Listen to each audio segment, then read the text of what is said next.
Apprends et colorie le système solaire avec BIMO. Si tu ne connais pas encore BIMO, je t'invite à visualiser la vidéo où nous avons testé les nappes BIMO, dans laquelle je présente les deux grandes missions de cette entreprise québécoise et dans laquelle je fais le test ultime de laver une nappe qui est coloriée depuis plus d'1 mois.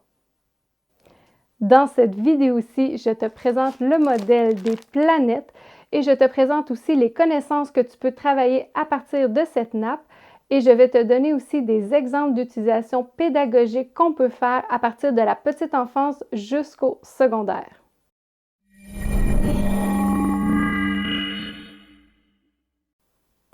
En première et deuxième année CP-CE1, on va introduire des notions d'association. On peut se servir de la nappe en coloriant les étoiles en jaune et les planètes en bleu, sauf la planète Terre. Et on va demander aux enfants de quelle couleur on doit colorier le Soleil et de quelle couleur on doit colorier la planète Terre, pour que les enfants puissent associer que le Soleil est une étoile et que la Terre est une planète. Et bien sûr, on va se questionner aussi sur la Lune. Est-ce qu'on doit le colorier en jaune ou en bleu? Mais en fait, ce n'est pas une étoile ni une planète, c'est le satellite naturel de la planète Terre.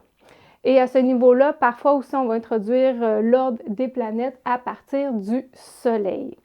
En troisième et quatrième année, CE2, CM1, là, on va introduire beaucoup plus de notions par rapport au système solaire. On va commencer à parler des notions de mouvement. Donc, on peut remarquer sur les illustrations qu'on voit ici un mouvement autour du Soleil. Et là, on va pouvoir dire que la planète Terre fait une révolution et on va pouvoir parler aussi qu'elle fait une rotation. On va aussi amener des notions d'énergie, comme de quoi que le Soleil est une source d'énergie pour la planète Terre. Et on va aussi parler des phases de la Lune. En cinquième, sixième année, CM2, sixième, là, l'enfant doit être capable de décrire les principaux constituants du système solaire. Alors, c'est sûr qu'on peut se servir de la nappe comme support visuel pour décrire l'ensemble du système solaire.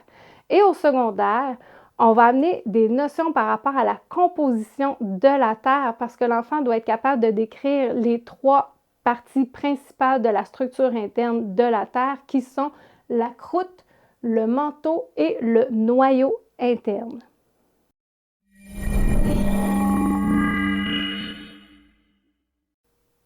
Dans la petite enfance, ce qui est intéressant lorsqu'on laisse les enfants explorer la nappe, c'est de travailler le langage, de les inviter à nous nommer les illustrations qu'ils voient et aussi d'ouvrir de belles discussions en leur demandant, par exemple, à quoi ça sert une navette spatiale.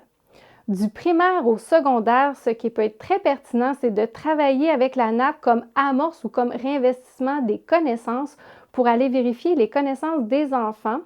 Alors, on peut inviter un enfant à la fois à venir nous colorier une partie du système solaire et nous expliquer ses connaissances par rapport à cette partie-là.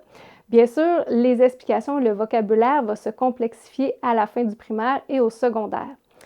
Et ce qui est encore plus pertinent, c'est lorsqu'on fait cette activité-là en début d'année et à la fin de l'année pour comparer si à la fin de l'année, on est capable de colorier davantage d'illustrations ou on est capable d'élaborer encore plus nos explications.